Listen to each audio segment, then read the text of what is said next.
안녕하십니까. 수원시 주민자치의 활동 강의에서 마을자치계획, 주민총회 등에 대해서 강의할 수원시정연구원의 김도영입니다. 오늘은 수원시 주민자치의 활동 중에서 중요한 계획을 수립하는 단계입니다. 그래서 어느 지역에서는 마을계획이라고 이야기하는 곳도 있고 수원시 같은 경우는 자치계획이라고 이야기도 하고 있는데 아마 유사한 거라고 생각을 하시면 될 것 같습니다. 또한 그 마을자치계획을 수립하는 과정에서 반드시 필요한 주민총회에 대해서 이야기를 드리도록 하겠습니다. 우리 마을에 왜 계획을 수립하는가? 지금 영상에도 사실은 나오는데 제가 한번 말씀을 좀 드려보도록 하겠습니다.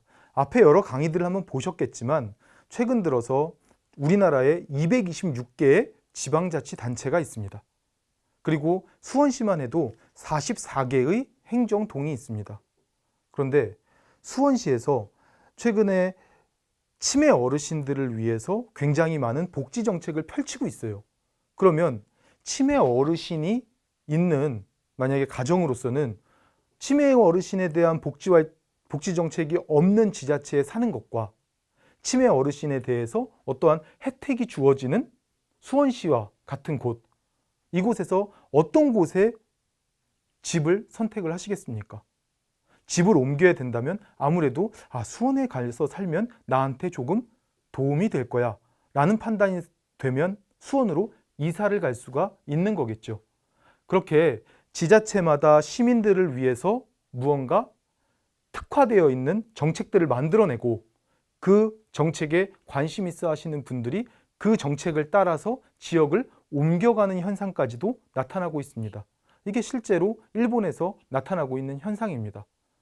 그런 걸 보고 발에 의한 투표라는 용어들을 씁니다. 즉 지자체, 우리나라로 따지면 226개의 지자체가 서로 선의의 경쟁을 하고 시민들을 위해서요. 수원시 같은 경우만 해도 44개의 행정동에서 시민들을 위해서 좀 더 열심히 정책 경쟁을 해서 시민들이 원하는 상황을 만들어낼 때 결국 그 동에 사람들이 찾아가게 되지 않겠습니까?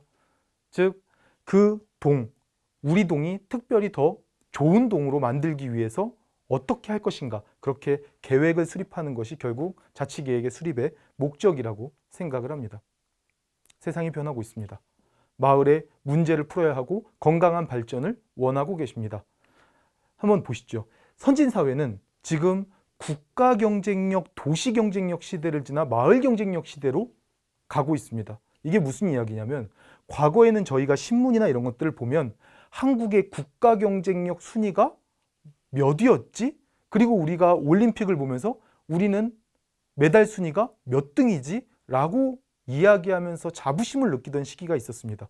그래서 여기에 지금 보시면 138개국 중에서 한국은 26이다. 이런 결과들도 있는데 이런 것들을 보면서 우리는 국가 단위를 기준으로 자부심을 느끼던 시절이 있었어요. 그런데 최근 들어서 계속 변화되는 것들이 이제는 한국의 경쟁력, 한국의 순위를 이야기하기보다 서울의 순위를 얘기하고 있고 인천의 순위를 얘기하고 있고 부산의 순위를 얘기하고 있기 시작한다는 겁니다. 이제 더 나아가서 서울, 경기, 부산 이런 큰 도시가 아니라 수원, 더 작게는 지금 시청이 있는 인계동은 전체 도시에서 전체 세계에 있는 도시, 마을 중에서 몇 위에 있는지 그렇게 마을 경쟁력의 시대를 준비하고 있다는 것입니다. 이런 준비를 유럽, 미국, 일본 등에서는 이 마을 경쟁력 시대를 준비하고 있습니다. 결국 독일에서는 라멘 플란, 시애틀에서는 마을 계획, 프랑스의 꼬민 계획 등등을 통해서 이 마을의 문제점은 무엇이고 이 마을의 발전을 위해서 어떤 내용을 담을 건지 이렇게 계획들을 수립하고 있습니다. 독일의 라멘 플란, 그리고 시애틀의 마을 계획, 프랑스의 꼬민 계획 이 세 가지 다 모두 다 조금씩 차이는 있습니다. 그런데 이 차이 속에서 저희한테 시사하는 바는 결국 주민 스스로 참여해서 주민이 원하는 방향으로 마을을 발전시키기 위한 계획을 수립하고 실행하고 있다는 것입니다. 마을이 건강하게 발전을 하기 위해서는 이렇게 보통 이야기들을 합니다. 지금도 코로나로 인해서 대면 강의를 할 수는 없지만 이렇게 온라인을 통해서라도 교육을 하고 있습니다. 이런 교육을 통해서 성장한 시민들이 실제 마을에서 어떠한 계획을 수립한다던가 아니면 마을 만들기 활동, 주민자치회 활동 등을 돕는 그런 조력가의 역할로 성장해 나가고, 또 한쪽에서는 우리가 이게 교육을 듣고 나니까 우리 마을을 위해서 어떤 일들을 한번 해보자. 그렇게 함께 주민들끼리 연대하고 모이고 그렇게 조직화를 이뤄내십니다. 그 조직화되어 있는 분들이 마을 사업들을 이뤄내시는 거고요. 조력가 분들의 도움을 받아서 마을을 위해서 마을 계획 혹은 자치 계획 등을 수립하십니다. 그러면 동에서는 마을 계획, 자치 계획 수립된 것이 지금 수원시에서는 동별로 주민참여 예산제하고 연계하고 있습니다. 즉 계획만 수립해서 예산이 없는 이 상황에서는 아무것도 할 수 없기 때문에 예산이 뒷받침되는 주민참여 예산제, 그리고 마을 사업은 아마 노민호 선생님의 강의를 들으신 분들은 들어보신 내용이겠지만 지역의 사회적 경제, 사회적 기업, 마을 기업 등과 연계해서 건강한 발전을 동단위에서 이루는 이런 형태로 발전해 나가고 있습니다. 그럼 우리 마을 계획은 누가 수립하는가? 지금 동별로 보면 많은 자생단체들이 있습니다. 그 안에는 지금 주민자치위원회 혹은 주민자치회도 있겠지만 주민복지협의체, 마을만들기협의회, 통장협의회, 새마을협의회 이름을 한번 다 들어보셨던 굉장히 많은 단체들이 있습니다. 그 단체에서 주요하신 분들이 한 분 한 분 다 참여하시고 또 일반 주민들까지도 참여하셔서 마을 계획을 함께 수립하시는 겁니다. 또한 마을 계획을 수립하는 방법에 대해서 정확하게 도움을 받기 위해서 일부의 전문가들도 참여해서 마을 계획을 수립하게 되어 있습니다. 그럼 우리 마을의 계획은 언제 수립하는 게 좋을까요? 지금 제가 이렇게 그림들로 표현했지만 예를 들어서 우리 마을의 쓰레기 문제가 심각해서 우리 마을에 주거나 이런 것들을 많이 바꿔야 되는 상황이 되어서 조금 몸이 불편하신 분들이 있으셔서 아이들을 위해서 등등 굉장히 많은 이유들 때문에 마을 계획을 수립하고 있고, 그러다 보니까 이런 것들을 1년이면 1년, 3년이면 3년 정기적으로 마을 계획들을 수립하는 곳들이 늘어나고 있습니다. 그럼 이 마을 계획을 어떻게 수립하는가?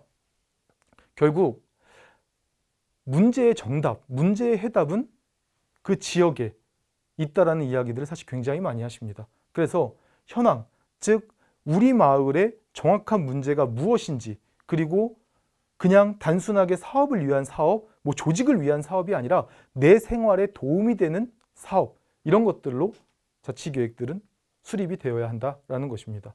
그러면 어떤 절차에 의해서 만들어지는지 간단하게 보시면 대상지의 문제점 인식, 즉 현황을 공유하는 것들이 가장 중요합니다. 그 과정에 대상지 현장 답사가 보통은 진행이 됩니다.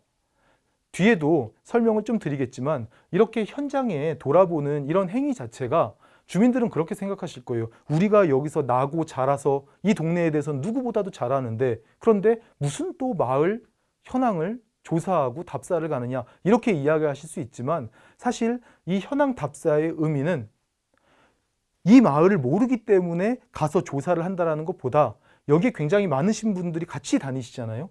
그러면 10분 정도 되시는 분들이 예를 들어서 같이 다니시면 저는 생각하는 게 여기에 주차 문제가 심각해. 나는 여기에 쓰레기 문제가 심각해. 생각들이 아마 다 조금씩은 다르실 겁니다. 그러면 이 현장을 답사를 통해서 이거 봐, 내가 얘기한 쓰레기 문제야. 이거 봐, 내가 얘기한 주차 문제야.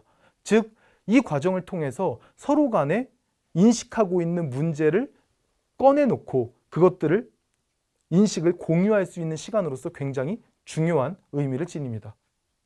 그렇게 현장 조사가 마무리되고 나면 그 현장을 다시 돌아와서 우리 마을에는 어떤 것들이 문제가 있는지에 대해서 대상지도 분석하고 토론을 하고, 그리고 우리 마을에 맞는 그런 사업들을 정해 나가게 되어 있습니다. 그 과정에 필요하다면 우리 마을과 유사한 상황인데 굉장히 좋은 성과를 내고 있는 곳이 있다면 선진 사례 견학을 통해서 그것들을 또 공부할 수 있는 그런 기회들도 보통은 갖고 있습니다. 그 과정에 무엇보다도 중요한 게 바로 마을 총회입니다. 주민들의 의사를 최대한 수렴하여 주민 스스로 결정할 수 있도록 지원한다. 이렇게 표현을 드렸는데 결국 마을에서 마을 계획을 수립하다 보면 어쩔 수 없이 필연적으로 굉장히 많은 사업들이 제한되게 되어 있습니다. 그런데 그 제한된 많은 사업들을 모두 다 하면 가장 좋겠죠. 그런데 항상 예산은 한정되어 있고 한정된 예산 속에서 사업을 진행해야 되다 보니까 아무래도 주민들이 어떤 것들을 더 원하는지에 대해서 아마 결정해야 될 상황이 됩니다. 즉 우선순위에 대해서 많은 사업들 중에서 우선순위를 선택하게 되어 있는데 보통 마을총회를 통해서 저희가 이렇게 투표기 보시는 바와 같이 투표기입니다. 즉 전자투표를 통해서 저희가 많은 사업 중에서 우리가 선호하는 사업, 이 사업이 먼저 진행되었으면 좋겠어. 이렇게 우선순위를 결정하는 행위들을 하는 것이죠. 즉 마을총회의 의미는 우리가 수립한 마을 계획을 주민들에게 설명하는 것도 있지만 주민들이 생각하는 내가 우선순위라고 생각하는 사업들을 결정해서 그것들을 추진하는 의미가 있습니다. 그래서 결국은 마을 계획이 한 20, 30명의 사람들이 모여서 마을 계획을 수립했다라고 하면 그걸 실행하는 과정에서 어떤 사람들은 들어보지도 못한 채 마을 사업들이 진행되고 있을 거예요. 그러면 그 진행되는 과정에 분명히 저거 누구 마음대로 추진하는 거야? 라고 사실은 이야기할 수 있거든요. 그래서 주민들한테 의사결정을 할 때 주민들의 힘으로 의사결정을 함으로써 주민들이 원하는 사업을 한다는 그 사업의 정당성까지도 확보할 수 있다고 생각합니다. 마을계획에 담아지는 내용들을 살펴보면 다양한 방법들이 사실 있습니다. 그런데 그 마을계획에 담을 마을 사업을 하는 아이디어를 몇 명의 사람들이 모으기는 좀 쉽지가 않다 보니까 이런 아이디어 창안대회 같은 것들도 마을 단위에서 진행하기도 합니다. 이건 행궁동에서 진행했던 사업들이고요. 그리고 이렇게 온라인으로 교육도 하지만 마을에서 직접 모여서 마을 조사를 하거나 혹은 그 조사를 위해서 필요한 교육들을 들으면서 마을 학교 같은 것들도 운영하기도 합니다. 또한 유사한 생각들을 가지신 분들이 모이셔서 마을 동아리를 결성하고 그 소통을 하는 것들도 많이 진행하고 있습니다. 결국 동아리가 중요한 것이 아니라 이 동아리에서 모여서 이렇게 연습하고 활동을 하는 과정에서 주민들 간에 유대감이 형성되고 그 유대감이 결국은 마을 계획을 수립하고 그것들을 실천하는데 원동력이 될 수 있기 때문에 이렇게 보통 진행들을 합니다. 또한 어떠한 성과, 마을 주민들과 화합의 장을 위해서 마을 축제로 이렇게 마을 계획을 시작하기도 합니다. 또한 우리 마을에 일어나는 일들을 마을 신문이라는 것들을 통해서 주민들한테 알리고 소통하면서 시작하기도 합니다. 또한 많은 마을에서 마을 만들기 활동으로 진행하는 것들 중에 작은 환경부터 바꾸기, 즉 쓰레기가 많이 모여 있는 곳에 쓰레기들을 없애기 위해서 화단을 설치하던가 다양한 활동을 하면서 작은 환경부터 바꾸고 거기에서 성과를 얻어가면서 그러면서 그 뒤에 큰 사업을 하기 위한 힘과 경험을 얻어가면서 마을 계획을 수립하고 실천하기도 합니다. 즉 이렇게 동 단위에서 마을 계획을 수립하는 건 사람들이 모여서 같이 소통하고 또한 작은 환경부터 바꿔가면서 그렇게 마을 계획을 차츰차츰 한 걸음 한 걸음 더 마을 계획 수립하기 위해서 나아가고 있습니다. 앞으로 주민분들도 주민자치회 추진을 하면서 마을 계획, 자치 계획들을 수립해 나가실 겁니다.